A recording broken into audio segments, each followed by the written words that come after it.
Alexander Vance stood at the center of it all as always, impeccable in a tailored navy suit, his smile sharp enough to cut steel. He held court with investors and socialites alike. He was magnetic, ruthless, brilliant, the kind of man who turned boardrooms into battlegrounds and emerged unscathed every time. And for 10 years, Evelyn had been his wife. She took a slow sip of wine, the taste bittersweet on her tongue. "You look miles away," said Clara, one of the few guests Evelyn actually trusted. She sidled up beside her, voice low. "Everything all right?" Evelyn offered a smile that didn't reach her eyes. "Just thinking how strange it is that after all these years, I still feel like a guest in my own home." Clara frowned. "Don't say that. You built this life with him." "Did I?" Evelyn whispered, more to herself than to Clara. "Or did I just learn to disappear quietly so he could shine brighter?"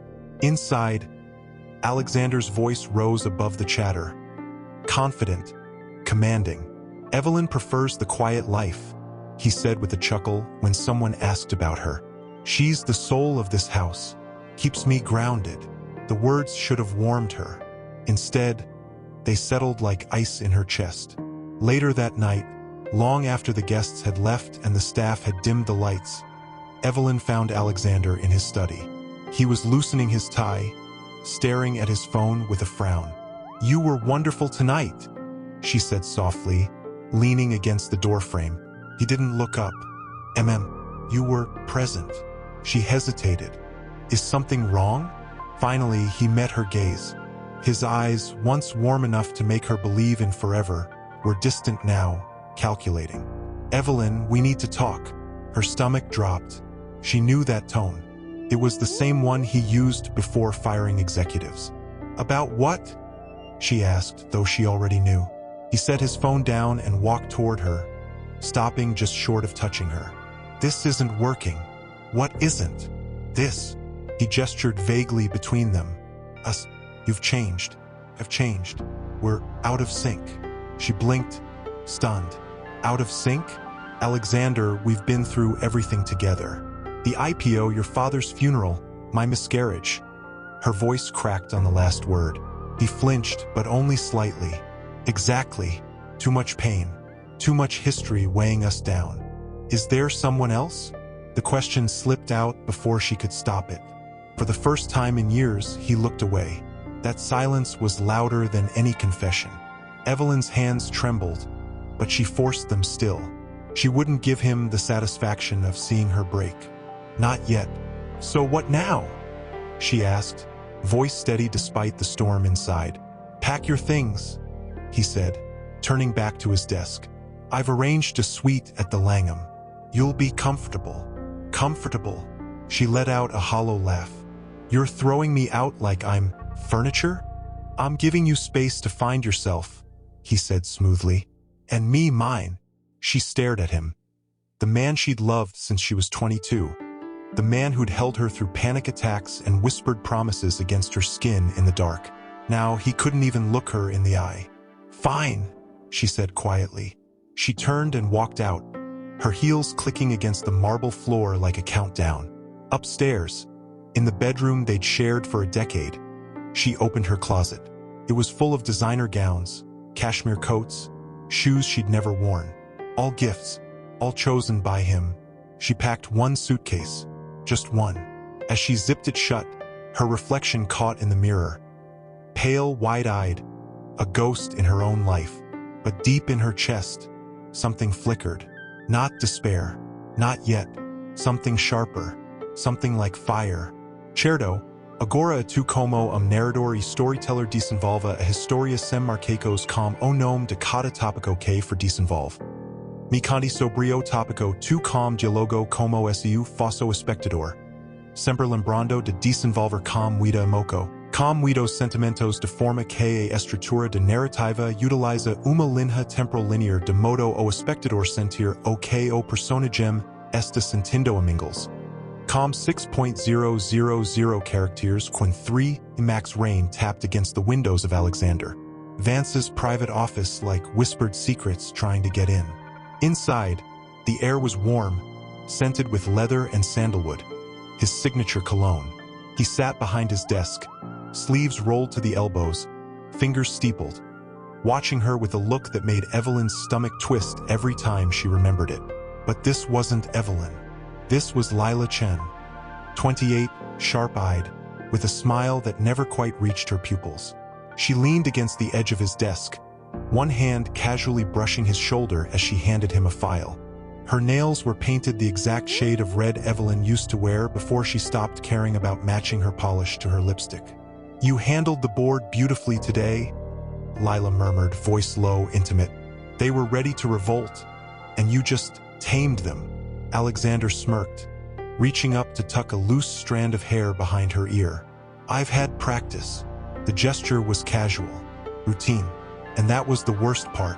Evelyn hadn't meant to see it. She'd come to drop off his forgotten cufflinks. Silly, really, after all these years, still playing the dutiful wife who remembered the small things. She'd paused outside the office when she heard laughter. Not his usual commanding chuckle, but something softer, warmer. Something he hadn't used with her in years. She stood frozen in the hallway, heart hammering against her ribs like a trapped bird. Inside, Lila slid onto his lap with practiced ease. "Do you ever think about her?" she asked, tracing the line of his jaw.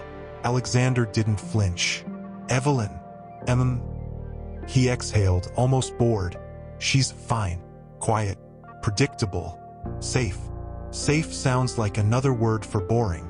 He laughed, soft, dark. "Exactly." Evelyn's breath caught. Her fingers tightened around the velvet box in her hand until her knuckles turned white. She wanted to storm in, to scream, to throw the cufflinks at his face and demand to know when he'd stopped seeing her as a person and started seeing her as furniture. But she didn't, because the truth was worse than anger. It was the quiet realization that this wasn't new. The late nights, the sudden business trips, the way he'd stopped touching her. Not roughly, not cruelly, just absent, like she'd become background noise in the symphony of his life. She backed away slowly, silently, as if the floor might crack beneath her if she made a sound. That night, she lay in bed beside him, staring at the ceiling while he slept. Deep, untroubled sleep, the kind of sleep only the guiltless enjoy. She watched the rise and fall of his chest, memorizing the shape of him one last time.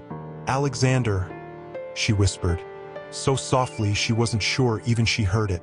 He didn't stir. She thought about the first time he kissed her. On a rainy pier in Seattle, both of them drenched, laughing like fools. He'd said, "You're the only real thing in my life, Evie." Now, real was inconvenient. Real didn't wear red nails or whisper praise like a drug. Real asked hard questions. Real stayed. And real, apparently, was no longer enough. Days passed in a blur of polite distance. He came home later, left earlier. When they spoke, it was about staff schedules or charity events, never about dreams, fears, the future. Then came the night she found the earring. Tiny diamond stud, nestled in the cuff of his dress shirt. Not hers. She hadn't worn studs in years. She held it in her palm, cold and glittering, and finally let herself cry. Not the dramatic sobs of heartbreak, but the quiet, suffocating tears of someone who realizes they've been mourning a ghost for months. She didn't confront him. Not yet, because part of her still hoped she was wrong. But hope, she was learning, was just another kind of prison. And the worst betrayal wasn't the affair itself. It was how easily he'd rewritten their entire story, as if 10 years of love, loyalty, and shared silence meant nothing compared to the thrill of a new conquest. She began noticing things. The way his phone was always face down now. How he'd changed his password. The way Lila happened to be at every company dinner, always seated just close enough to brush his arm. Once, Evelyn walked into his study and found them on a video call. Lila was laughing at something he said, her head tilted in that familiar, intimate way Evelyn used to tilt hers. Alexander ended the call the second he saw her. "Everything okay?" he asked, voice neutral. "Fine," she said and walked out, but inside something hardened. Not rage, not yet, clarity. She started keeping a journal, not of accusations, but of facts. Dates, times, receipts. Hotel names she found tucked in his coat pockets. Messages she glimpsed when he left his phone unlocked for half a second too long. She wasn't collecting evidence to fight him. She was collecting it to remember herself. Because if he could erase her so easily, then maybe she'd never truly existed in his world at all. And if that was true, then she'd have to build a new one. One where she wasn't just the woman he left behind, but the woman who walked away with her head high, even when her heart was breaking. The rain kept falling outside, steady and relentless, as Evelyn sat alone in the library one evening, staring at the fire. Then she saw him, Alexander, not alone. Lila stepped out of the passenger seat in a cream-colored coat that probably cost more than Evelyn's monthly charity donations, her heels clicking against the stone path like a metronome counting down to disaster. She laughed at something Alexander said, tossing her hair over her shoulder. The same gesture Evelyn had seen through the crack in his office door weeks ago. Her stomach dropped. She didn't have time to process before the front door opened, voices echoing through the marble foyer. "Honestly, Alex, this place is gorgeous," Lila cooed. "I can already picture us hosting New Year's here. You, me, no ghosts." Evelyn's fingers tightened around the mug. She didn't run, didn't hide. She walked downstairs, barefoot, hair loose, wearing the same simple linen dress she'd slept in. She wanted him to see her exactly as she was, unadorned, unafraid, no longer performing the role of the perfect wife. They froze when they saw her at the bottom of the stairs. Lila's smile faltered for half a second before she recovered, eyes narrowing with something between curiosity and contempt. Alexander cleared his throat. "Evelyn, we need to talk. You always say that right before you take something from me," she said, voice calm, steady, so unlike the storm inside her chest. He stepped forward, hands in his pockets. Posture relaxed like this was just another business negotiation. "It's time. I've made arrangements for you to move out." "Move out?" She almost laughed. "This is my home. Legally, it's mine," he said, not unkindly, but with the quiet finality of a man who'd already rehearsed this moment in his head a dozen times. "And I'm asking you to leave. Today." Lila drifted closer, arms crossed, watching like this was entertainment. "Don't make it messy, Evelyn. You'll get a generous settlement. Everyone wins. Everyone." Evelyn's voice cracked, just once. "You think this is a game?"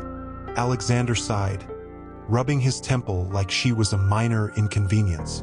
"It doesn't have to be ugly. Pack your things. The car will take you to the Langham. You'll have staff, privacy, everything you need." "Everything I need?"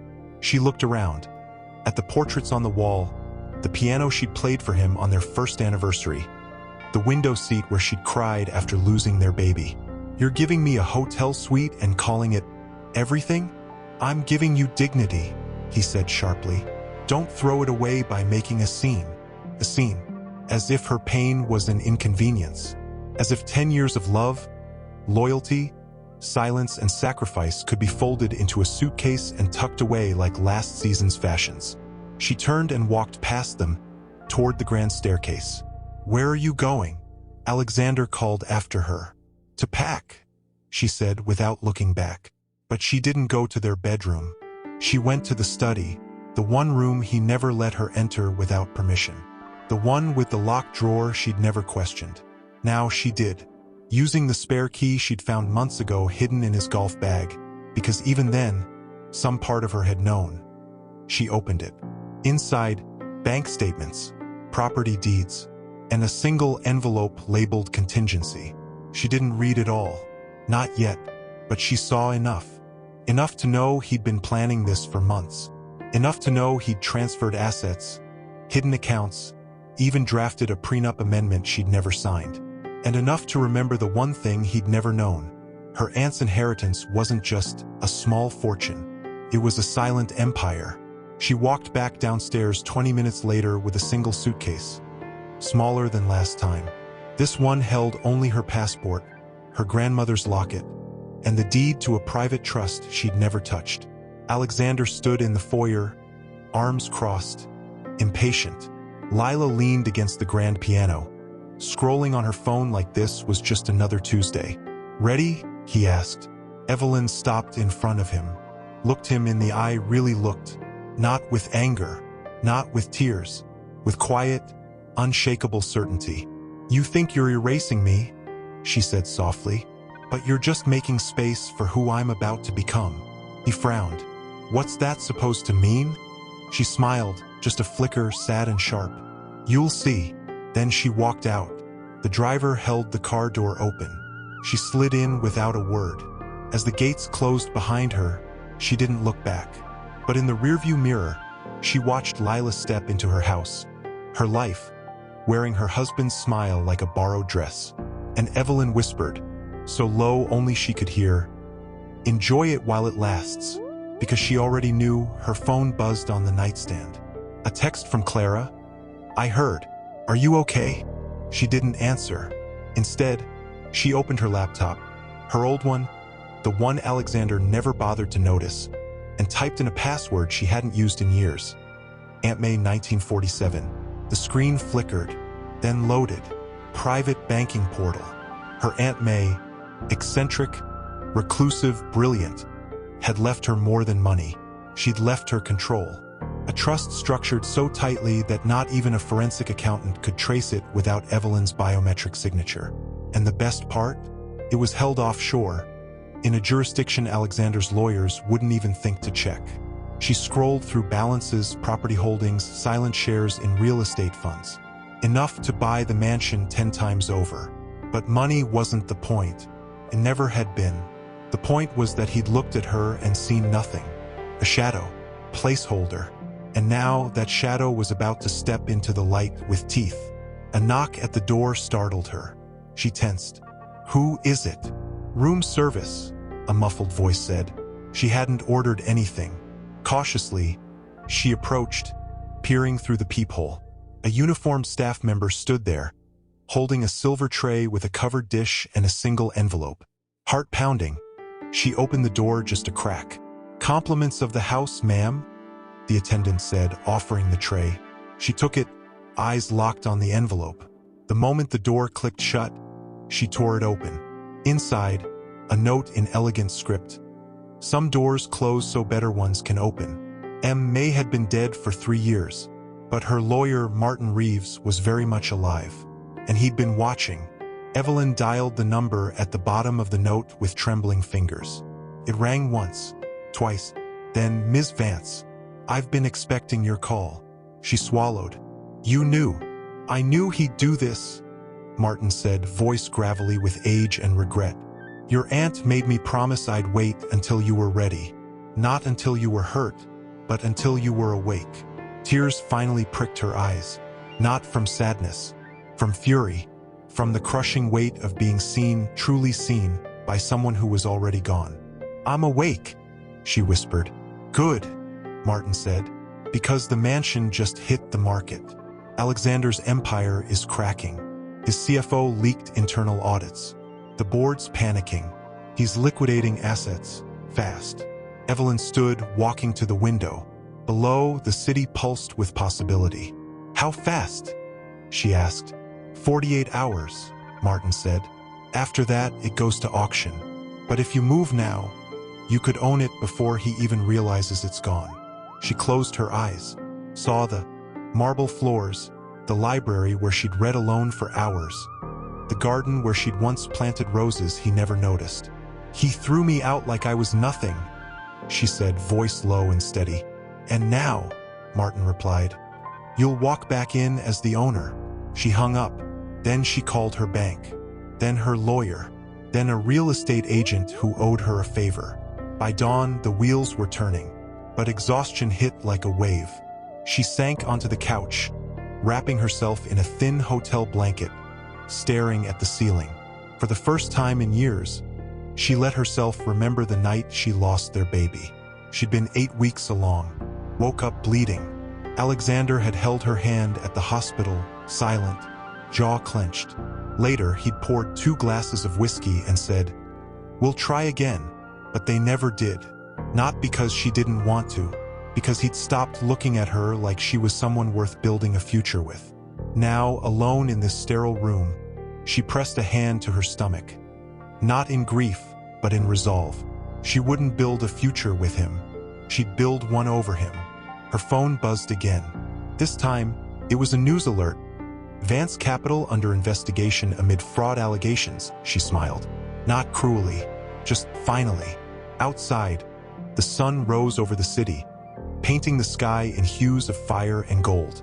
And Evelyn Vance, once invisible, now unstoppable, stood up, walked to the mirror, and met her own gaze. "You're not broken," she told her reflection. "You're becoming." But she knew better. This was where Aunt May's lawyer kept the real files. The ones that didn't exist on any server. The ones that could move empires in silence. Martin Reeves opened the door before she even knocked. "Right on time," he said, stepping aside. His suit was rumpled, his glasses smudged, but his eyes were sharp, like a hawk who'd been waiting for the right wind to rise. She stepped inside. The room smelled of old paper, pipe tobacco, and something faintly metallic, like secrets kept too long. "You never told me how much she left me," Evelyn said, voice low. "Because you didn't need to know," Martin replied, pouring 2 cups of black coffee from a dented pot. "Not until you needed to use it." He handed her a manila folder. Inside, deeds, trust structures, a list of shell companies that funneled revenue from luxury properties across Europe and Asia. And at the bottom, a single sheet stamped with a seal she recognized from childhood. The crest of the Blackwood estate, a sprawling vineyard in Napa her aunt had bought decades ago under a pseudonym. "She left you everything," Martin said. "Not just money, control, influence, legacy." Evelyn's fingers traced the embossed lettering. "Why didn't she tell me?" "Because power given too early is power wasted," he said gently. "She wanted you to earn your hunger before you inherited your throne." A silence settled between them, thick with memory. Then Evelyn looked up. "The mansion. Can I really buy it without him knowing?" Martin smiled, "A rare, thin thing. He's selling through a distressed asset broker. Desperate. Humiliated. He thinks no one would dare touch his property after the scandal. But you," he tapped the folder, "you're not someone. You're a ghost in a system he doesn't even know exists." She exhaled, the weight of it pressing into her ribs. "What if he fights it?" "He won't," Martin said. "Not legally. The title will transfer clean. But emotionally." He paused. "That's your battlefield." She nodded. Already knew. Then, from her coat pocket, she pulled out a small velvet pouch, her grandmother's locket, the one she'd taken from the mansion. Inside, a faded photo of her and Alexander on their wedding day. She'd kept it all these years, a relic of hope. Now, she placed it on Martin's desk. "I don't need this anymore." He didn't touch it, just watched her. "You're not doing this for revenge." "No," she said, voice steady. "I'm doing it because I finally believe I deserve to stand in that house. Not as his wife, but as myself." Martin stood, walked to a locked cabinet, and retrieved a key. Not a digital fob. An old, iron key worn smooth by time. "This opens the vault under Blackwood," he said. "Your aunt kept the original deed to the Bel Air property there, signed, notarized, and tied to a contingency clause. If Alexander ever defaulted on moral grounds, the estate reverts to the true steward. That's you." Evelyn took the key. It was cold, heavy, real. Outside, thunder rolled. She turned to leave. "Evelyn," Martin called softly. She paused at the door. "Don't become him," he said. "Power doesn't have to be cruel." She looked back, eyes glistening but dry. "I won't, because I remember what it feels like to be on the other side of it." Then she stepped into the rain, back in her modest rental car. No driver, no luxury, just her and the storm. She dialed a number she'd memorized that morning. "Ms. Vance?" A crisp voice answered. "It's done," she said. "Transfer the funds, close the deal, and send the paperwork to the county recorder today." "Yes, ma'am. Title will be in your name by 5 p.m. She hung up, drove not to a hotel, not to a friend's house, but to a quiet cafe near the beach, where she ordered black coffee and sat by the window, watching the waves crash against the shore. For the first time in years, she felt no urge to explain herself. No need to justify her existence. She simply was, and that was enough.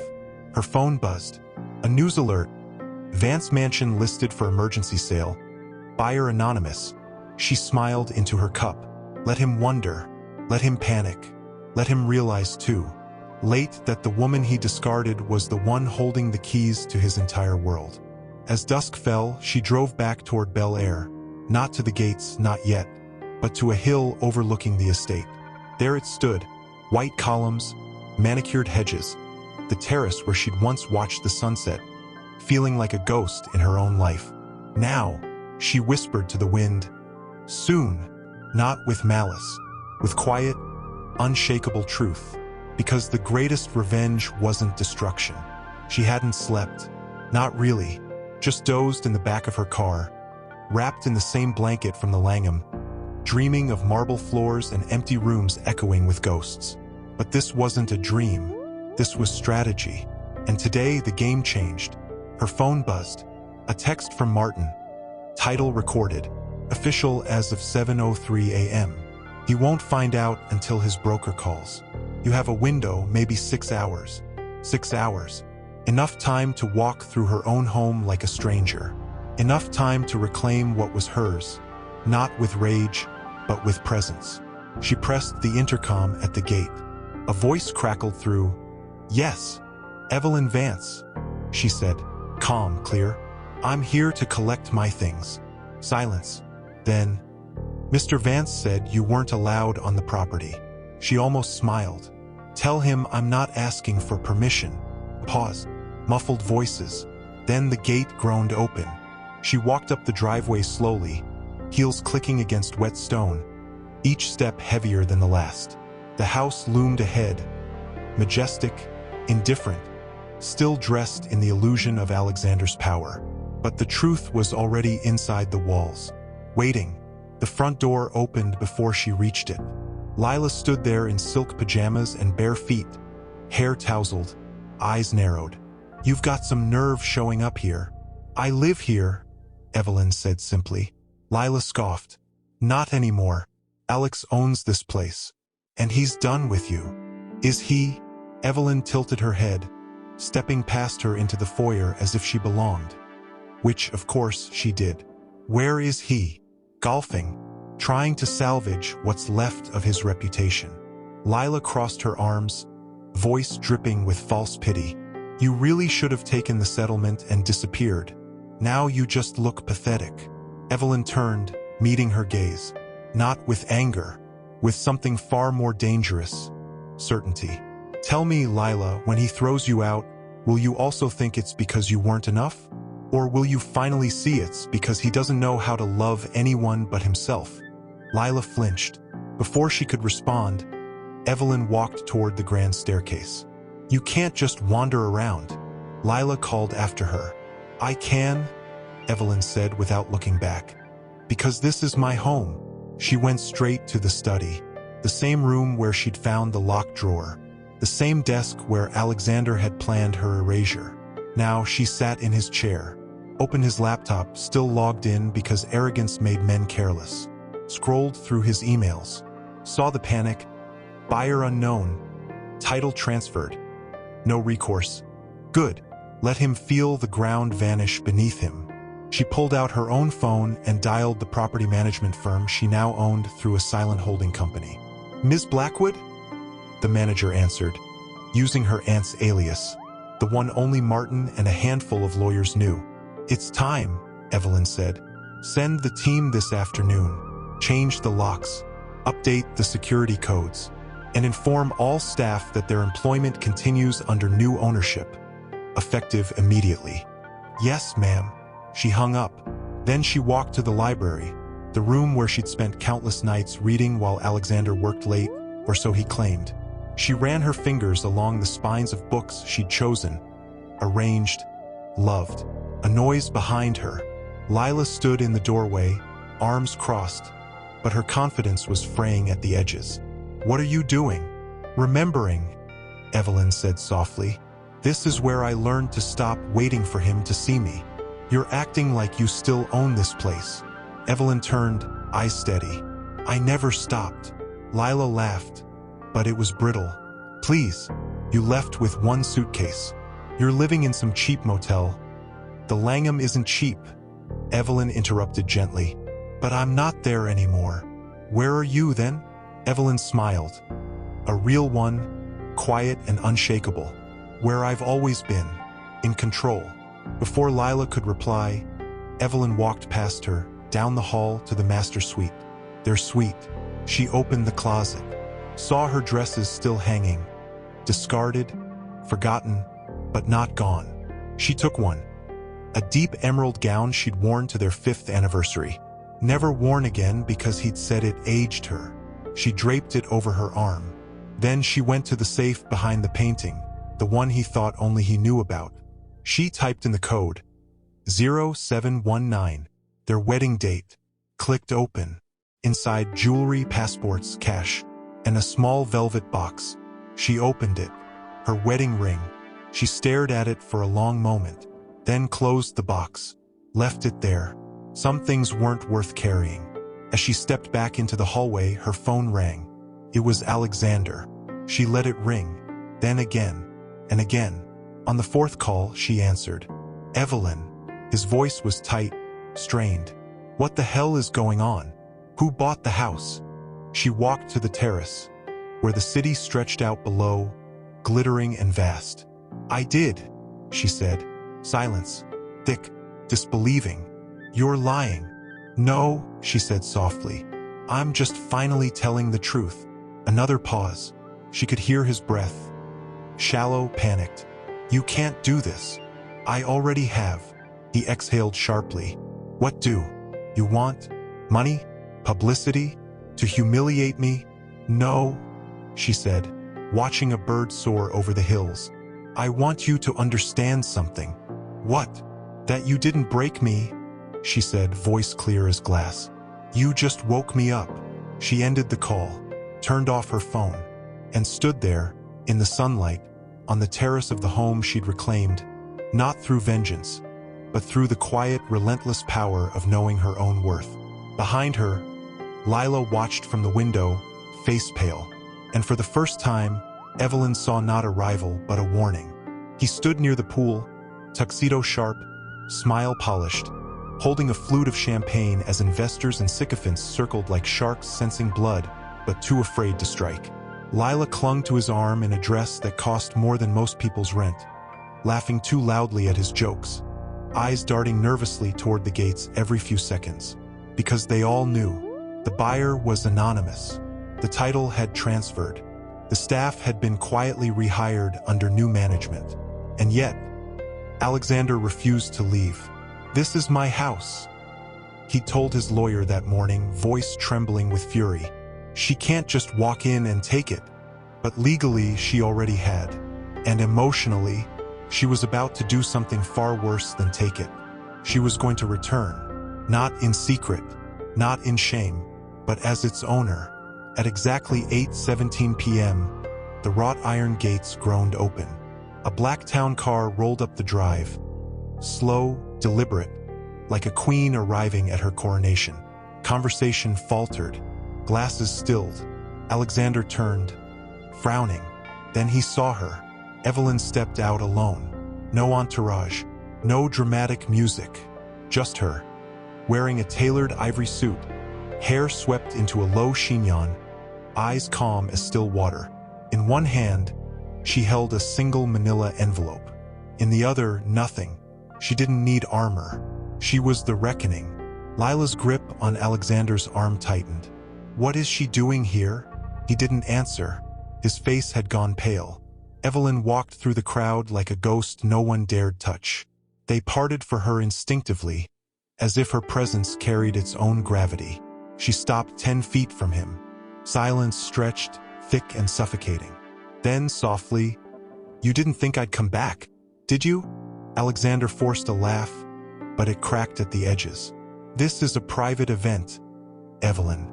You're trespassing." She tilted her head. "On my own property?" A murmur rippled through the guests. Lila stepped forward, voice sharp. Don't embarrass yourself. Everyone knows you're just trying to get attention. Evelyn didn't even look at her. Her eyes stayed locked on Alexander. I have the deed, the title, the keys. She held up the envelope. And the legal right to ask every single one of you to leave. Right now. Alexander's jaw clenched. You wouldn't. Try me. He took a step closer, lowering his voice so only she could hear. Is this what you want? To humiliate me in front of everyone? No, she said, just as quietly. I want you to finally see me, not the wife you discarded, not the ghost you ignored. Me, the woman who built a life beside you while you were too busy chasing applause to notice. His eyes flickered just for a second with something like regret. Then Lila cut in, voice shrill. Security. Escort her out. But the head of security, a man Evelyn had quietly spoken to that morning, just shook his head. I work for the owner now, Miss Chun. Lila's face fell. Alexander stared at Evelyn, truly seeing her for the first time in years. Not broken, not bitter, whole, powerful, unafraid. You bought it, he whispered. I did. Why? She took a slow breath. Because I wanted you to understand something. You didn't throw me out of my home. You threw me into my power. He swallowed hard. What do you want from me? Nothing, she said. That's the point. I don't need your money, your name, your apology. I just needed you to know. When you looked at me and saw nothing, you were looking in the wrong direction. Then she turned to the crowd. Thank you all for coming, she said, voice clear and calm. But the party's over. She didn't shout, didn't rage. She simply walked to the main console by the terrace doors, the one that controlled the lights, the music, the security system, and pressed a single button. The music died, the lights dimmed to ambient, and the gates locked with a soft, final click. Guests exchanged uneasy glances, then began filing out, murmuring, stealing glances back at the couple standing in the center of the ruined evening. Within minutes, the terrace was empty except for the three of them. Lila grabbed her purse, eyes blazing. You're insane. Do you think this makes you strong? It just makes you cruel. Evelyn met her gaze evenly. Cruelty is kicking someone out with nowhere to go. What I'm doing is justice. There's a difference. Lila stormed off toward the guest wing, only to find her suitcase already waiting by the front door, packed by the staff Evelyn had instructed that morning. Alone at last, Alexander stood in the center of the terrace, shoulders slumped, the mask finally gone. You could have just told me, he said hoarsely. I did, Evelyn replied. For 10 years.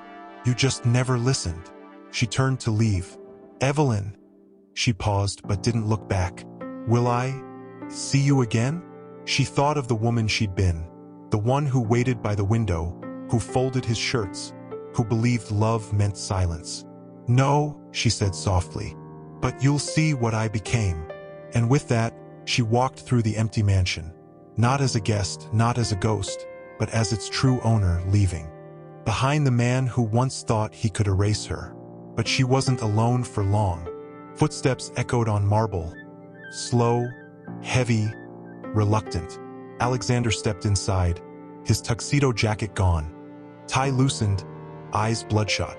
He looked less like a titan of industry and more like a man who just lost the only map he ever had. You can't just take it all and walk away, he said, voice raw.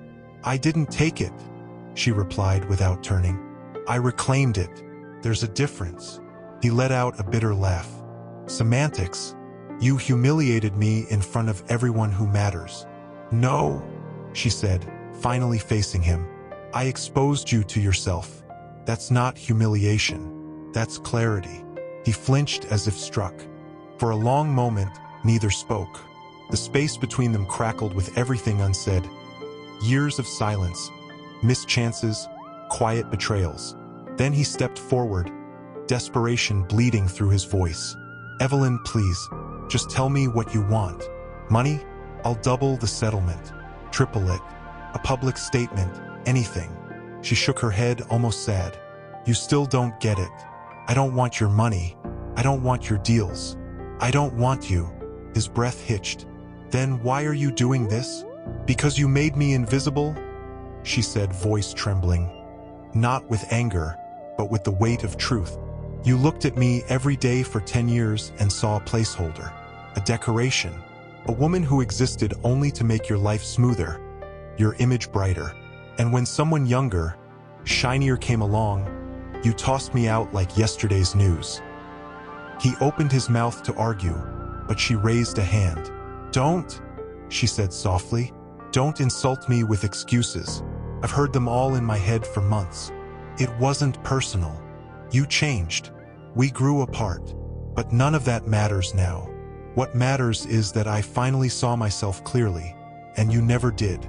He stared at her, jaw working. I loved you. Did you? Her eyes glistened, but she didn't look away.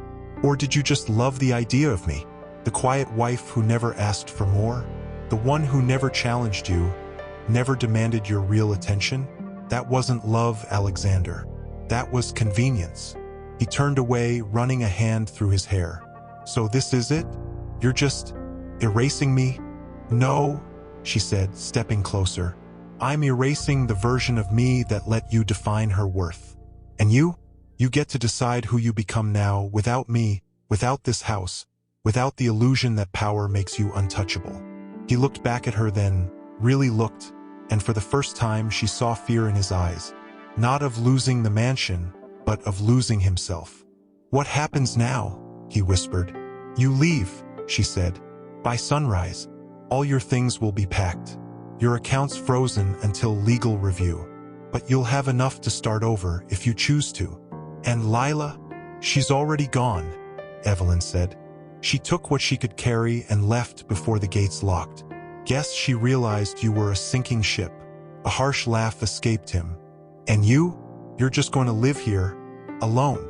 I won't be alone, she said, glancing toward the library, the garden, the rooms that held her memories. Not his. I'll be with the woman I was always meant to be, the one you never saw. He swallowed hard. I don't know how to be without this. Then learn, she said gently, because the world doesn't owe you a throne, but it does owe you a chance, if you're humble enough to take it. Silence settled again, heavier this time. Then slowly he nodded. Not in defeat, in surrender, the kind that comes before rebirth. He turned toward the stairs, toward the room that was no longer his, and paused. Will you ever forgive me? He asked, voice barely audible. Evelyn didn't answer right away. She walked to the window, watching the moonlight ripple across the pool. Forgiveness isn't mine to give you peace, she said finally. It's yours to earn, and I won't be here to witness it. He stood there a moment longer, then walked upstairs without another word. Evelyn stayed in the foyer, listening to the quiet creak of floorboards above, the sound of a man packing the remnants of a life built on sand. And as the first pale streaks of dawn touched the horizon, she unlocked the front door and stepped onto the terrace. The city below was waking up, and so was she, not as Alexander Vance's wife. She sipped her coffee, black and bitter, the way she'd learned to drink it during the nights she cried alone. Then her phone buzzed. A text from Clara. I heard what happened. Are you okay? Evelyn typed back, I'm better than okay. I'm awake. She set the phone down and walked inside, through rooms that no longer echoed with his presence. The air felt lighter, cleaner, as if the house itself had exhaled after years of holding its breath. But peace was fragile, because the world hadn't stopped watching. By noon, headlines were already spinning. Fallen tycoon evicted by mysterious ex-wife. Who was the real power behind Vance Mansion? Anonymous buyer exposed. Evelyn Vance reclaims estate in stunning legal move. Reporters gathered beyond the gates, cameras glinting like hungry eyes. She ignored them. Instead, she sat at the dining table, the same one where she'd once served him breakfast in silence, and opened her laptop, not to check the news, but to draft an email. Subject: New beginnings. She typed slowly, deliberately. To the women who've been told they're too much or not enough, this space is for you. She'd already spoken to Martin, already filed the paperwork. The mansion wouldn't stay a monument to a broken marriage. It would become something else entirely, a sanctuary, a retreat for women rebuilding after emotional abuse, financial control, or erasure. Counseling rooms in the East Wing, workshops in the library, a garden where healing could take root. This wasn't revenge. It was redemption for herself and for others like her. Her phone rang. She didn't recognize the number. "Evelyn Vance," she answered. "Ms. Vance," a woman's voice said, smooth, polished, laced with false warmth. "This is Diana Cho, senior editor at Verve. We'd love to feature you in our Women of Power issue. The public is dying to know. What drove you to do this?" Evelyn leaned back in her chair. "I didn't do it for the public. But the story, Evelyn interrupted gently, isn't about taking something from him. It's about giving something to myself. And to others." Pause. "So you won't do the interview?" "No," Evelyn said. "But I'll send you an invitation to our first community open house. Come see what real power looks like." She hung up. Then she walked to the study, the room where Alexander once plotted her removal, and opened the window wide. Fresh air rushed in, carrying the scent of jasmine and possibility. Later that afternoon, as she sorted through old boxes in the attic, she found it. A photo album. Their wedding day. Her younger self, radiant in lace, eyes full of hope. Alexander beside her, hand on her waist, smiling like he believed in forever. She didn't tear it up. She didn't burn it. She placed it on the shelf, next to books on trauma recovery, financial independence, and self-worth. Because the past wasn't a cage. It was a compass. That evening, as twilight painted the sky in violet and rose, she stood on the terrace again. No reporters now, just quiet. Her phone buzzed once more. A message from an unknown number. "You think you won? He's already lining up investors. He'll be back. And you'll be forgotten." She stared at the screen, then deleted it, because she knew the truth. Alexander might rebuild his empire, but she had rebuilt her soul. And that was something no headline, no rival, no past could ever take away. She looked out over the city, vast, glittering, full of stories like hers, and whispered into the wind. At first, Evelyn dismissed it. She was busy meeting with architects, therapists, and former clients of her aunt's foundation, women who'd survived coercive control, financial sabotage, emotional erasure. Women who looked at her not with envy, but with recognition. But then the call started. Her bank flagged unusual activity. Someone had tried to access her trust through a forged inquiry. Not Alexander. He wouldn't know where to begin. Then came the email. Anonymous. Untraceable. "You think you're a hero? You're just another bitter ex. No one will believe you when they see the real you." She deleted it. But that night, as she walked through the garden, she found a single red stiletto heel buried in the soil near the rose bushes. The exact style Lila wore the night of the party. A message, a threat, a warning. And then, the next morning, Diana Cho from Verve published a follow-up piece, this time quoting anonymous insiders who claimed Evelyn had suffered a nervous collapse after the miscarriage, that she'd been medically unstable 4 years, that Alexander had only protected her privacy by keeping her out of the public eye. The implication was clear. She's not strong. She's broken and dangerous. Evelyn read it over coffee, hands steady, heart like stone. She didn't call her lawyer. She called Clara. "Did you see it?" Clara's voice was tight with fury. "I did. They're painting you as unhinged." Evelyn gazed out the window. They always do. When a woman takes back her power, they call it madness. "What are you going to do?" Pause. Then, quietly, "I'm going to let her think she's winning." That afternoon, Evelyn did something unexpected. She gave an interview, not to Verve, not to the mainstream press, but to a small, respected podcast run by a survivor of domestic financial abuse, a woman named Naomi Reyes, whose voice had once been silenced. 2. The episode dropped at midnight.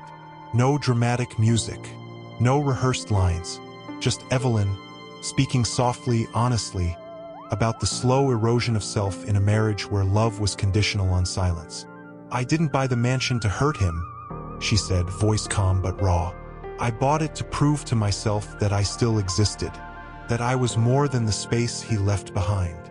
She didn't mention Lila by name, but she described the pattern, the gaslighting, the isolation, the way a woman's reality can be rewritten until she doubts her own mind.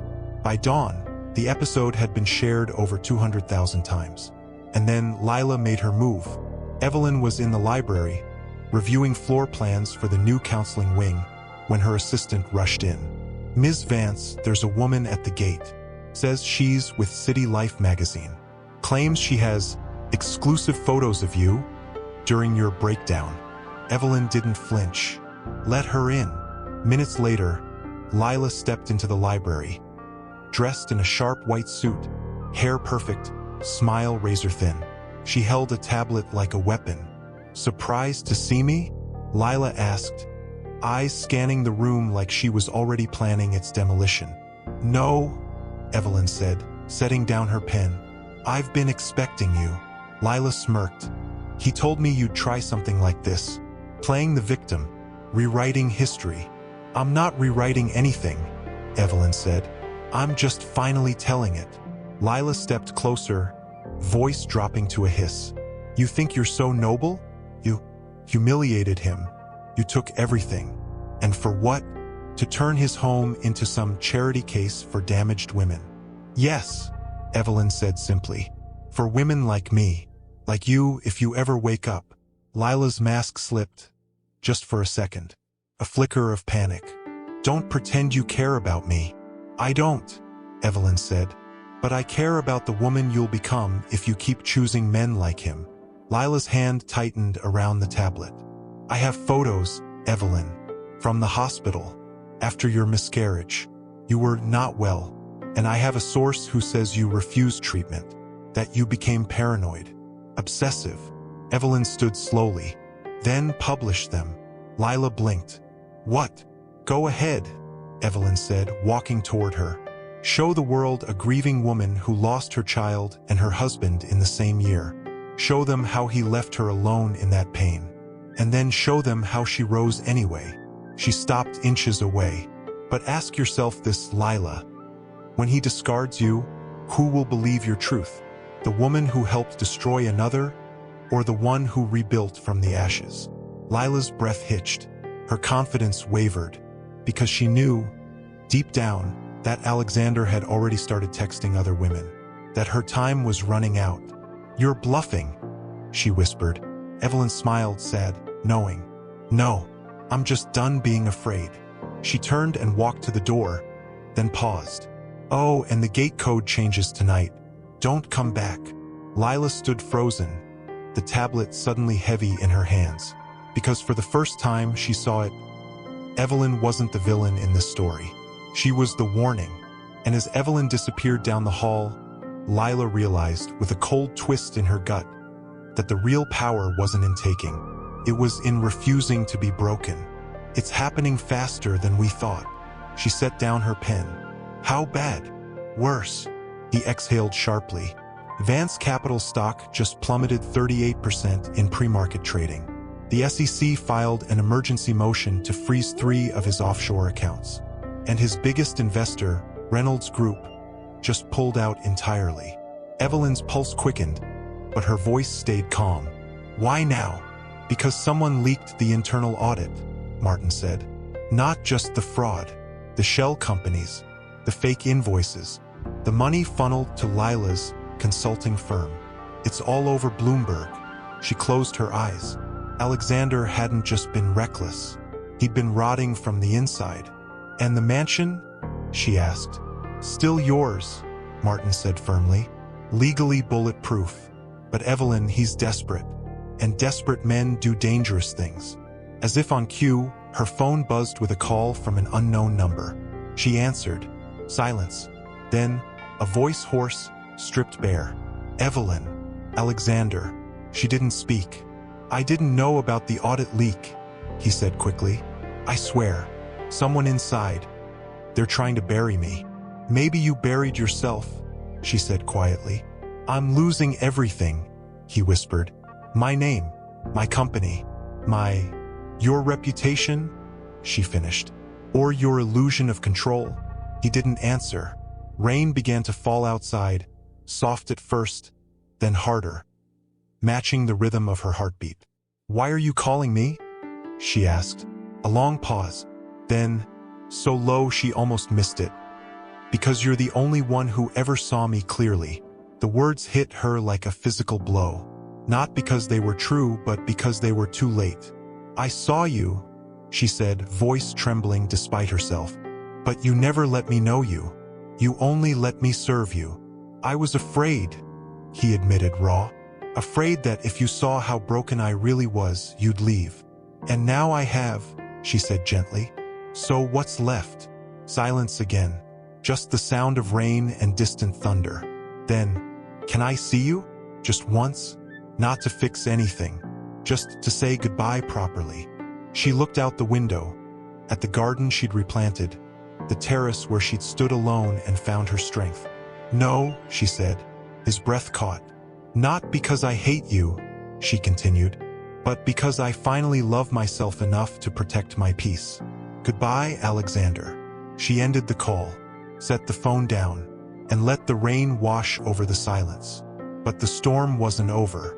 That evening, as she prepared for a quiet dinner with Naomi and Clara, her security system pinged. An alert. Vehicle approaching main gate. Not a delivery. Not staff. A black sedan, unregistered, tinted windows. Her stomach dropped. She moved to the security panel, switched on the exterior cameras. The car stopped just beyond the gate. The door opened. Not Alexander. Lila. But she wasn't alone. A man stepped out, tall, sharp-suited, face grim. Evelyn recognized him instantly. Daniel Reeves, Alexander's former CFO. The one who'd just been fired for insubordination. And he was holding a thick manila envelope. Evelyn's blood ran cold. She activated the intercom. State your business. Lila looked up at the camera, eyes blazing. We're here to talk. Or should I send this to every news outlet in the country? Evelyn's fingers hovered over the lockdown button. What's in the envelope? She asked. The truth, Lila said with a venomous smile. About your finances. About that inheritance. About how you manipulated the property transfer using offshore trusts your aunt set up to avoid taxes. We have bank records, emails, even a voice memo of you telling Martin you'd make him pay. Evelyn went still. It was all true, but none of it was illegal. Just inconvenient. You think that scares me? She said evenly. No, Lila replied. But I think it'll scare the women who trust you. The donors. The board. They'll see you. Not as a survivor, but as a schemer. Evelyn stared at the screen, at the two figures standing in the rain like vultures waiting for a carcass. Then she did something unexpected. She unlocked the gate. Come in, she said. Let's talk. Lila's smirk faltered. You're letting us inside? Yes, Evelyn said. Because I want you to see something. She met them at the front door, dry-eyed, composed, wearing a simple black dress. No armor, no pretense. They stepped into the foyer, dripping rainwater onto the marble. Where's your lawyer? Daniel demanded. I don't need one, Evelyn said, because I have nothing to hide. She led them to the library, turned on the lights, and there, on the long table, lay 3 open folders. Go ahead, she said, gesturing. Read them. Lila frowned, picked up the first. It was a copy of the SEC complaint, naming Daniel as the primary architect of the fraudulent invoicing scheme. With timestamps, emails, his signature. His face went white. The second folder, Lila's consulting contracts, with inflated fees, fake deliverables, and payments routed through a Cayman Islands shell company she controlled. Her hands began to shake. The third folder, a letter from Evelyn's attorney, addressed to the district attorney, detailing everything with a note.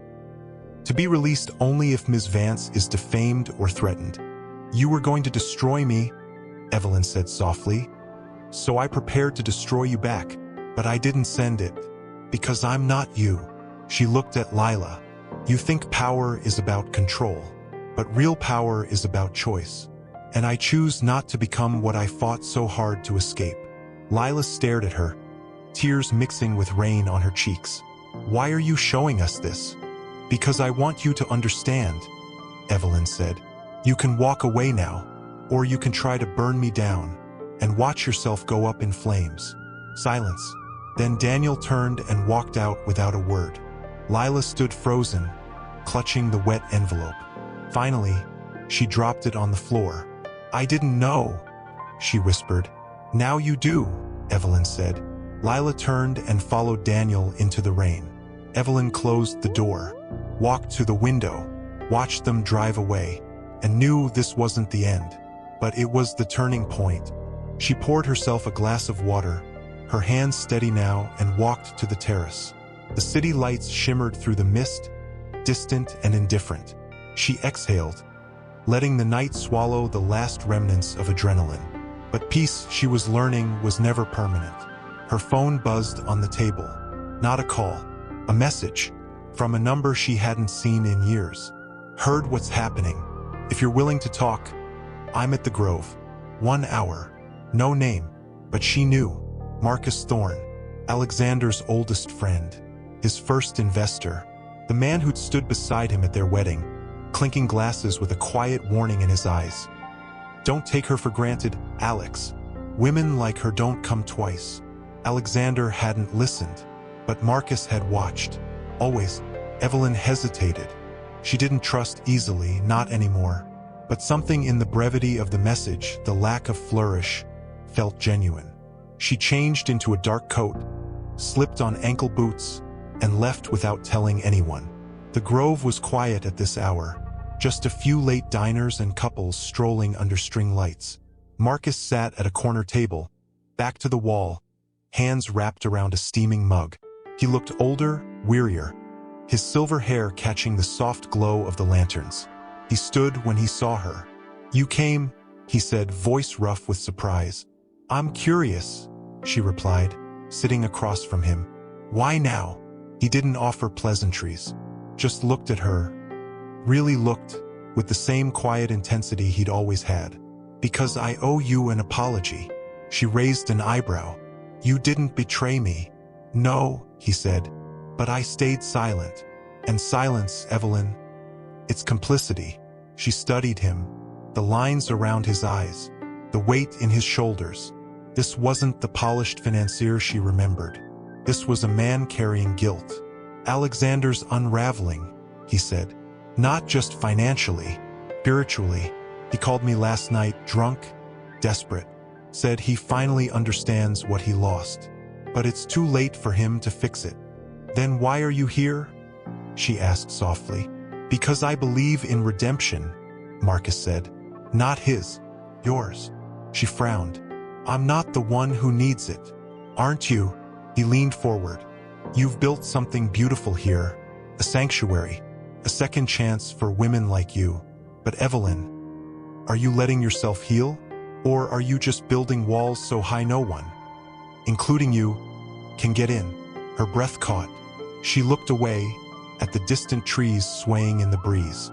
I don't know how to be soft again, she admitted, voice barely above a whisper. Every time I let someone in, I get carved up and left in pieces. Marcus nodded slowly. Then don't let just anyone in. But don't shut the door on yourself either. He reached into his coat and placed a small key on the table. What's this? She asked. The vault at First Metropolitan, he said. Alexander kept a safety deposit box there. I convinced the bank to release it to me as a founding partner. Inside, letters, photos, things he couldn't bring himself to destroy, and one file labeled, for Evelyn, if she ever asks. Her heart hammered. Why give it to me now? Because I think you deserve to decide what to do with your past, he said. Not him, not me, you. She stared at the key. It gleamed under the lamplight, small, unassuming, heavy with possibility. Why help me? She asked. After everything? Marcus smiled faintly.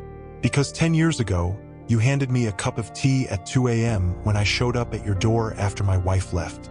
You didn't ask questions. You just said, Sit. Breathe.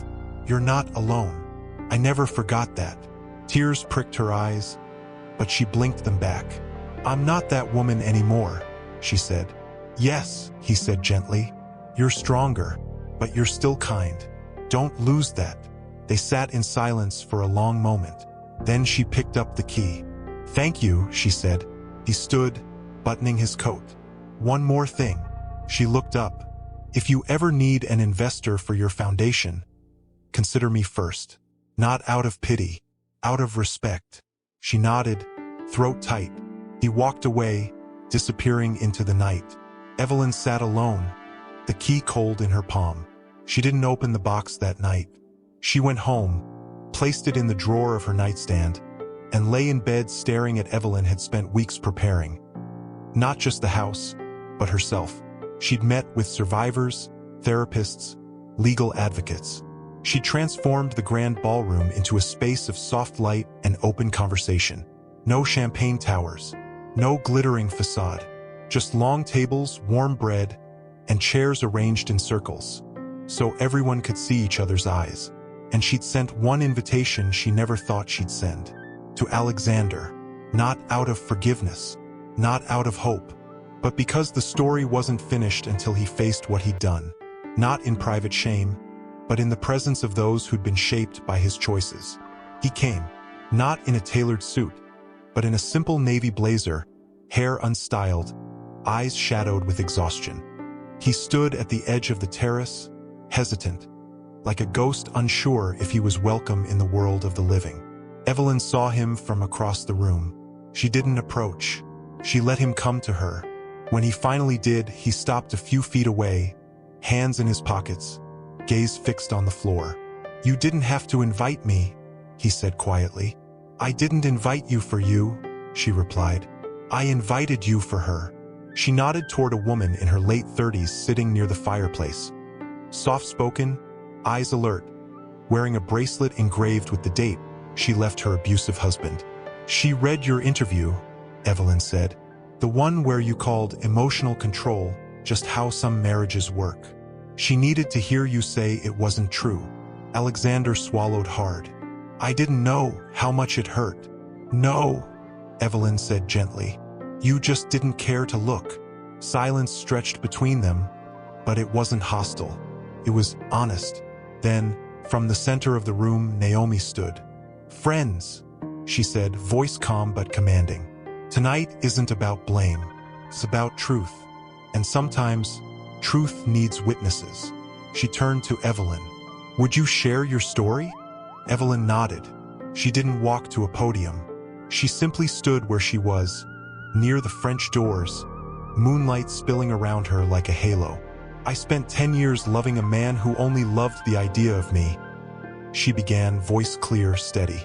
I folded his shirts. I smiled at his parties. I stayed silent when he called my dreams quaint. And when I lost our baby, I grieved alone, because he couldn't bear to see me break. A few women in the room wiped their eyes. They knew that silence. But the worst part, Evelyn continued, glancing at Alexander, wasn't the betrayal. It was believing I deserved it. Alexander flinched. I thought if I was quieter, smaller, more grateful, he'd finally see me. But he never did. Not until I walked away. She paused, breath catching. And then I realized I wasn't invisible. I was just standing in someone else's shadow. Applause rose, soft, respectful, full of shared understanding. Then Naomi turned to Alexander. And you, sir, what would you say to the woman you once called safe? Now that you've lost everything you thought made you powerful. All eyes turned to him. He looked at Evelyn, not with anger, not with pride, with shame. I was afraid, he said, voice rough, afraid that if she saw how empty I really was inside, she'd leave. So I pushed her away before she could choose to stay for the wrong reasons. He took a shaky breath. But I was wrong. She didn't love my success. She loved me, and I threw that away for nothing. He looked around the room, at the women who'd survived men like him. I don't expect forgiveness, he said, but I want you all to know what I did wasn't strength. It was cowardice. And I'm sorry. The room was utterly still. Then, slowly, Evelyn stepped forward. Do you know why I invited you tonight? She asked. He shook his head. Because healing isn't just about leaving, she said. It's about facing what you left behind and refusing to become it. She held out a small envelope. He took it, confused. Inside was a single key. The guest house, she said. It's yours for 30 days. No strings, no cameras. Just a place to sleep while you figure out who you are without the money, the name, the noise. He stared at her, stunned. Why would you? Because I'm not building a prison, she said softly. I'm building a bridge, and even broken men deserve a chance to cross it, if they're willing to do the work. Tears filled his eyes. He didn't wipe them away. Thank you, he whispered. She nodded. Then she turned back to the circle of women, her sisters in survival, and rejoined them. And as the night deepened, filled with stories, tears, and laughter that carried she paused at the French doors, robes cinched tight against the morning chill. You didn't have to do that, she said. No, he replied, not looking up. But I wanted to. She stepped outside, took the cup. Their fingers brushed, just for a second, and the contact sent a jolt through her, not of longing, but of memory, of all the mornings they'd shared in silence, pretending it was enough. She sat beside him on the stone step. For a long time, neither spoke. The city hummed in the distance. Birds called from the garden she'd replanted with lavender and sage. Plants that healed, that cleansed. Then he said, voice low, I dreamt about her last night. Evelyn's breath caught. Our baby. He nodded, eyes fixed on the horizon. She was laughing, running through this garden. And I could never catch up to her. Tears welled in his eyes, but he didn't wipe them away. I didn't grieve her, Evelyn. Not really. I buried it under deals and dinners and distractions. But now I feel her everywhere. Evelyn set her cup down, hands trembling slightly. I used to talk to her, she whispered. In the nursery, we never finished. I'd tell her about the stars, about books I'd read her, about how much I already loved her, even though I never held her. He turned to her then, really looked at her, his eyes raw, stripped of every defense he'd ever worn. I'm so sorry, he said, voice breaking. Not just for leaving you, for leaving her, for leaving us. She didn't reach for him, didn't offer comfort, but she didn't look away either. You were drowning, she said softly, and instead of asking for help, you pulled me under with you. He nodded, shame heavy in his shoulders. I thought strength meant never showing weakness, but all I did was make us both weaker. A silence settled between them, not empty, but full of everything they'd lost, everything they'd failed to protect. Then he reached into his jacket and pulled out a small, worn notebook. I started writing, he said. Not business plans, just thoughts, regrets, promises I'll never get to keep. He hesitated. Would you read it? Not for me, for her. So someone remembers she existed. Evelyn took the notebook. The cover was soft leather, edges frayed from handling. She opened it. On the first page, in his careful script, for the daughter I never got to hold. I'm learning to be the man you deserved. Her vision blurred. She closed the book gently, held it to her chest. Yes, she said, I'll keep it. He exhaled, as if he'd been holding his breath for years. I leave tomorrow, he said.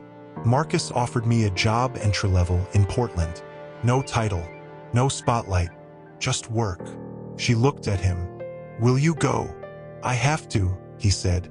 I can't rebuild here. Too many ghosts. Too much you. She almost smiled. I'm not your ghost, Alexander.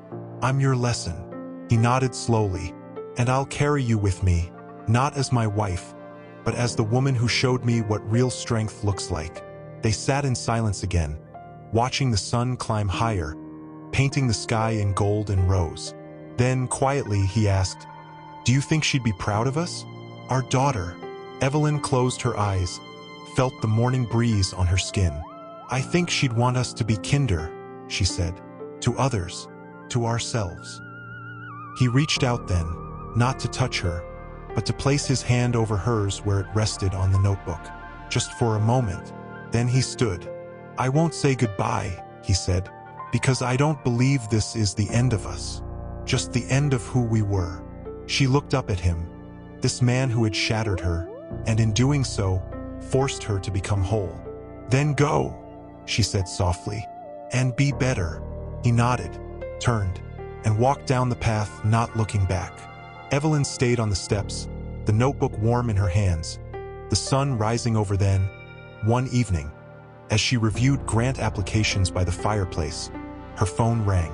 Not a text, not a message, a call. From Portland. Her breath caught. She let it ring twice before answering. "Hello." Silence. Then, a voice. Quieter than she remembered. Rougher, but steady. "It's me." She closed her eyes. "I know. I got a job," he said. "Not at Marcus's firm. At a community center. Teaching financial literacy to survivors. Mostly women. They don't know who I was. And I like that." She smiled faintly. "Good. I've been going to therapy," he continued. "Every Tuesday. The therapist says I'm making progress. Whatever that means." "It means you're trying," she said softly. Another pause. Longer this time. She could hear wind in the background, Pacific Northwest rain. "Maybe." "Evelyn," he said finally, voice low. "I don't expect anything from you. Not forgiveness. Not friendship. But I needed you to know. I'm not running anymore." She looked out the window at the moonlit garden. "Why tell me now?" "Because today was the anniversary," he said, "of the miscarriage." Her throat tightened. "I went to the ocean," he continued, stood on the shore and said her name out loud for the first time. "Clara. Just Clara." Tears filled her eyes. She'd never told him the name she'd chosen, but somehow he'd known. "How did you?" "I found it," he said gently, "in your old journal, the one you left behind. I never read it until I left. And when I did, I finally saw you. Not the wife, not the ghost. You." She pressed a hand to her chest, as if to hold her heart in place. "I'm not the same woman who loved you," she said. "I know," he replied, "and I'm not the man who lost you. But maybe we can honor what we were by becoming who we're meant to be." She didn't answer right away. The fire crackled. Somewhere upstairs, a woman laughed. A sound of real joy, unburdened. "Do you think she'd be proud of us?" he asked, echoing her words from weeks ago. Evelyn exhaled slowly. "I think she'd want us to stop carrying her like a wound and start living like a promise." Silence again. But this time it wasn't heavy. It was peaceful. "Thank you," he said finally, "for not letting me disappear." "You didn't disappear," she said. "You just got lost. And sometimes, getting lost is the only way to find yourself." He let out a soft, broken laugh. "You always did see the light in the dark." "No," she corrected gently. "I just refused to let the dark convince me the light wasn't there." They stayed on the line for a long moment, not speaking, just breathing the same silence across miles. Then, quietly, "Goodbye, Evelyn." This time it wasn't an ending. It was a release. "Goodbye, Alexander." She hung up, set the phone down, and walked to the window, where the first stars blinked awake in the winter sky. Upstairs, the women gathered for evening tea, laughing, sharing, healing. Downstairs, Evelyn stood alone, but not lonely, because she'd learned the hardest truth of all. You don't need someone to complete you. You only need yourself to begin. Conversation over breakfast, the clink of teacups in the sunroom, the quiet sobs of healing in the counseling rooms, followed by the steady rhythm of laughter returning. Evelyn stood in what had once been Alexander's study, now the heart of the Foundation's outreach program. Bookshelves held titles like Reclaiming Your Voice and Financial Independence After Coercive Control. A whiteboard on the wall listed upcoming workshops, Legal Rights for Survivors, Rebuilding Credit, Setting Boundaries with Grace. She was pinning a flyer for a new mentorship initiative when Naomi walked in, holding 2 mugs of tea. "You've been quiet all morning," Naomi said, handing her one. Evelyn smiled faintly. "Just thinking. About him." "No," she said, surprising herself. "About her." Naomi tilted her head. "Your daughter."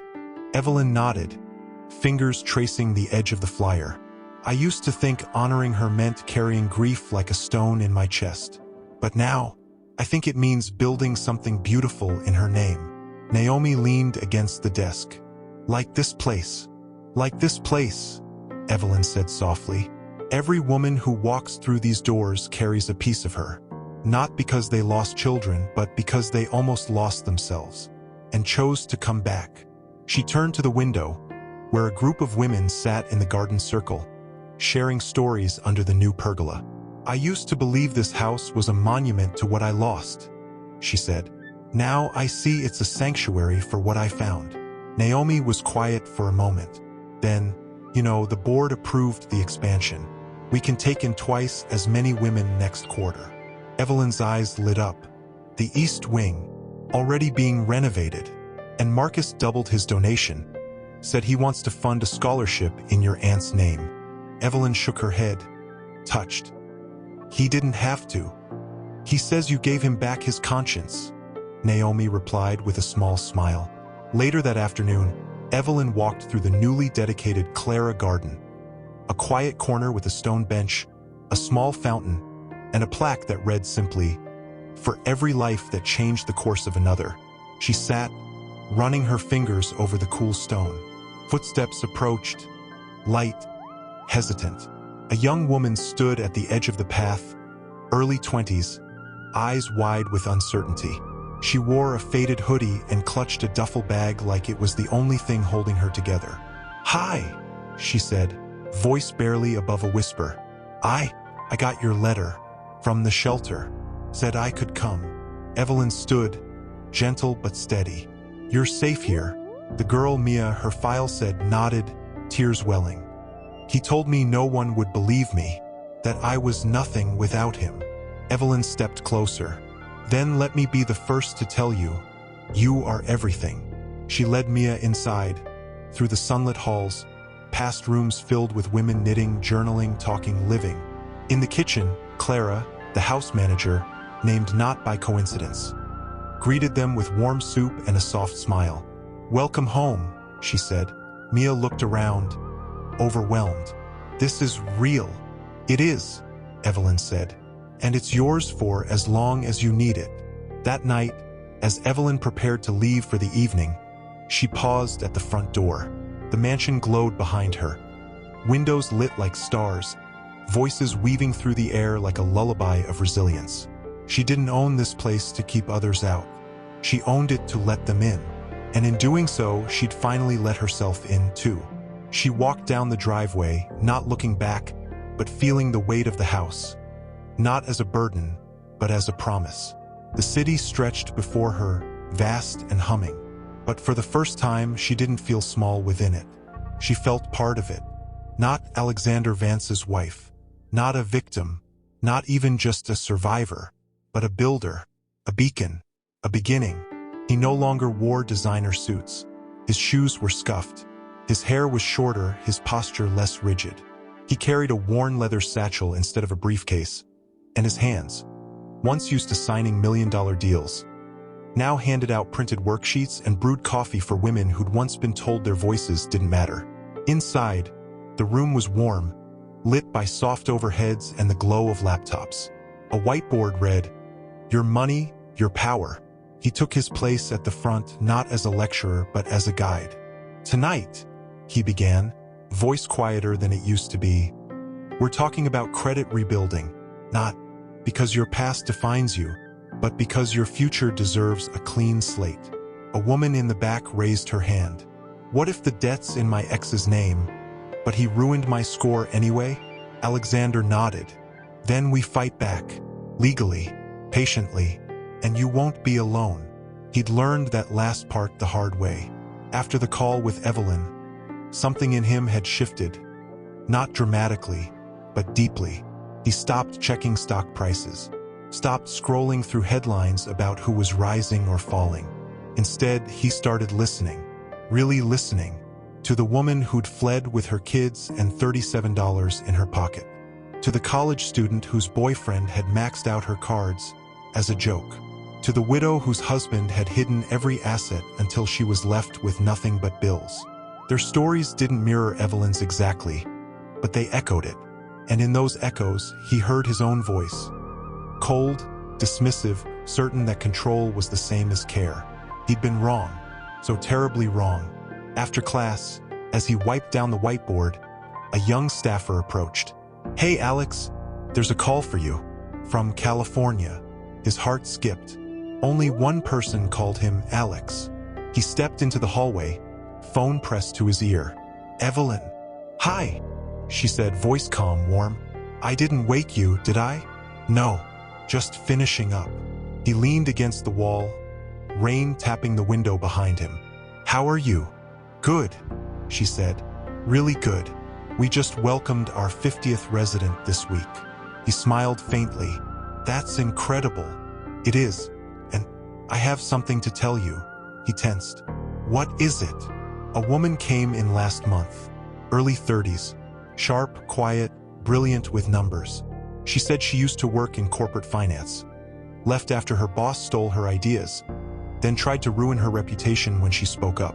Alexander's breath caught. "Lila?" "Yes," Evelyn said softly. "She's been here 3 weeks. She's in therapy, attending every workshop. She asked about you, whether you were okay." He closed his eyes. "And what did you say?" "I told her the truth," Evelyn said. "That you're doing the work, that you're not hiding, that you're trying to become someone worthy of the second chance you never gave others." Silence stretched between them, filled only by the sound of rain and distant city hum. "She's scared," Evelyn continued. "Not of you, of herself. She said she finally sees how she repeated the same patterns, using people, climbing over them, thinking power was something you take, not something you give." Alexander exhaled slowly. "Does she want to talk to me?" "No," Evelyn said. "Not yet, but she wrote something.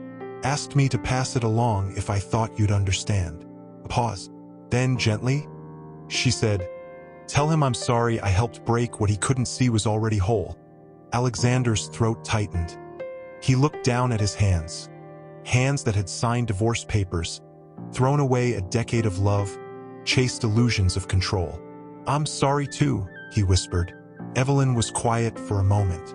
Then, "She's applying for a grant through our foundation.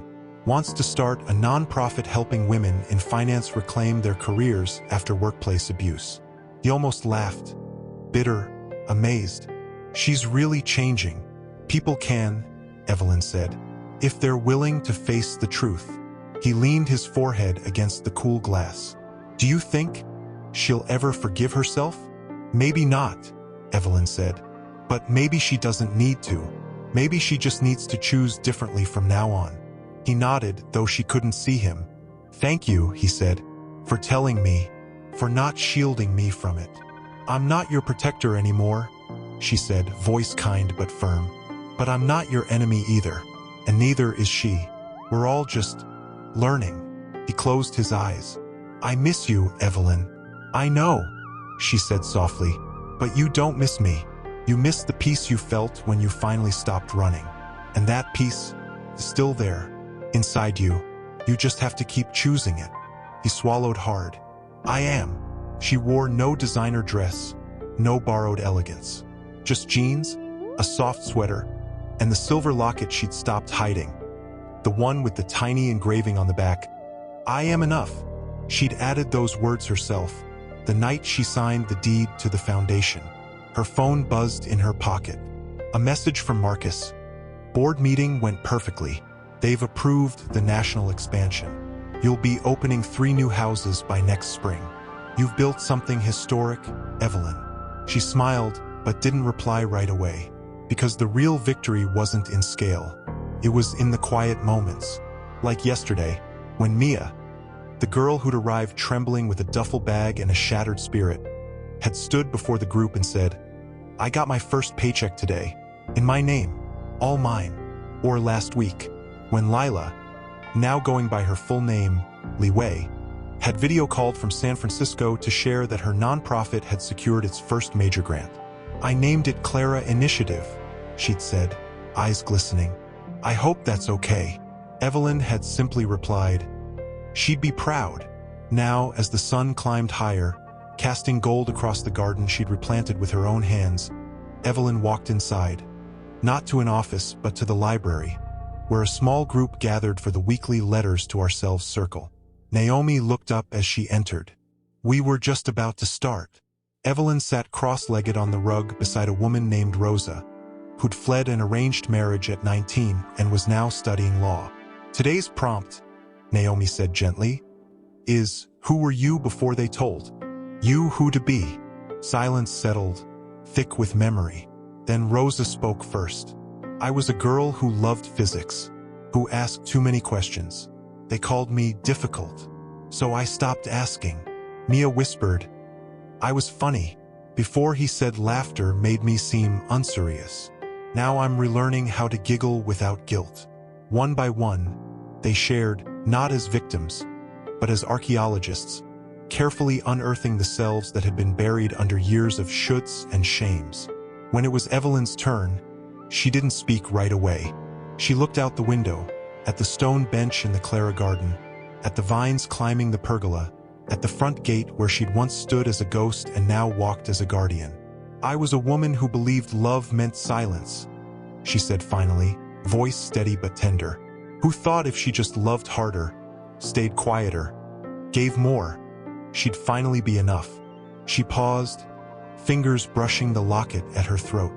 "But the truth is, I was always enough. I just forgot to listen to myself."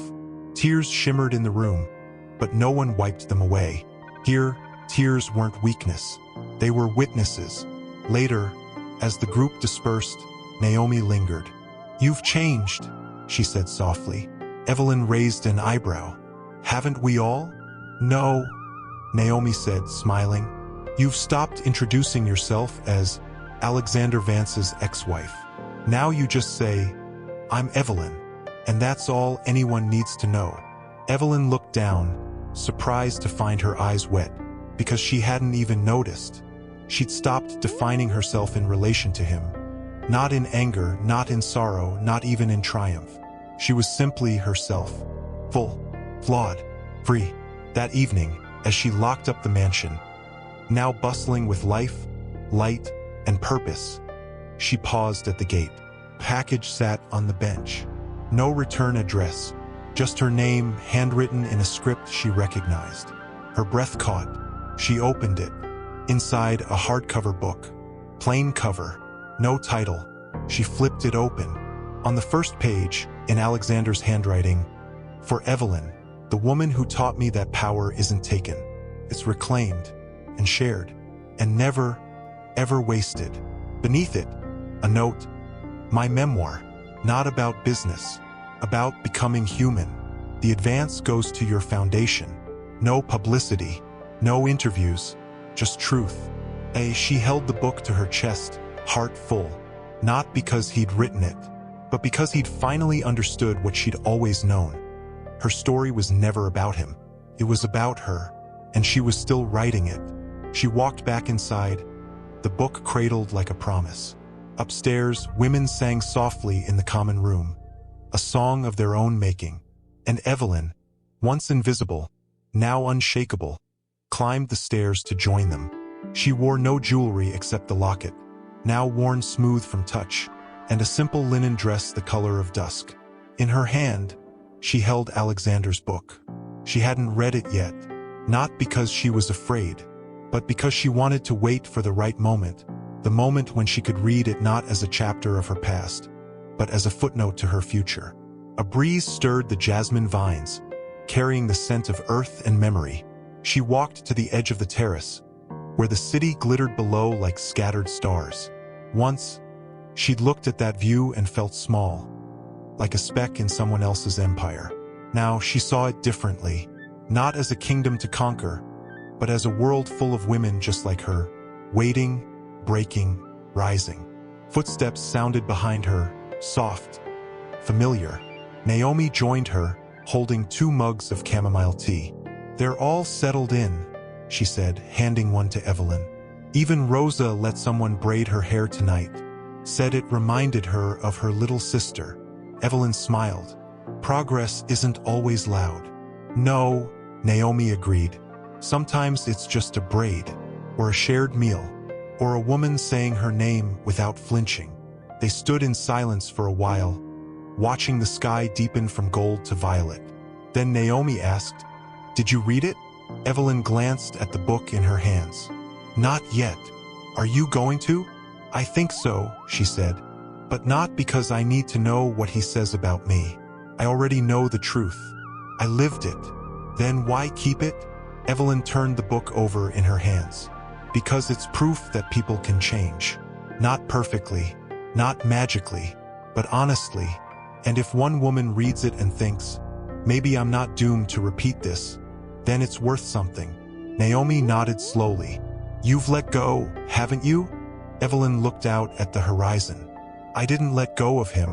I let go of the idea that his choices defined my worth." She took a slow sip of tea. "I used to think coming back here as the owner was the victory, but it wasn't.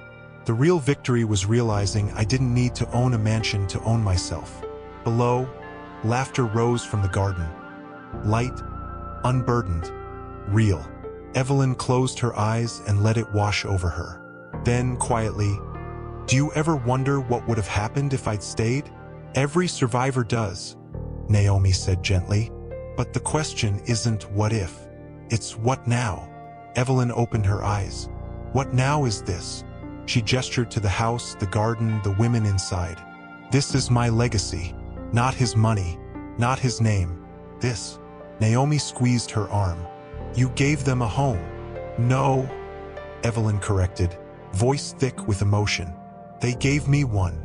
As twilight deepened, the first stars appeared, one, then another, then 1,000. Evelyn walked to the stone railing, the book still in her hand. She didn't open it. Instead, she placed it gently on the ledge, facing the city. Let the wind carry its pages if it wanted. She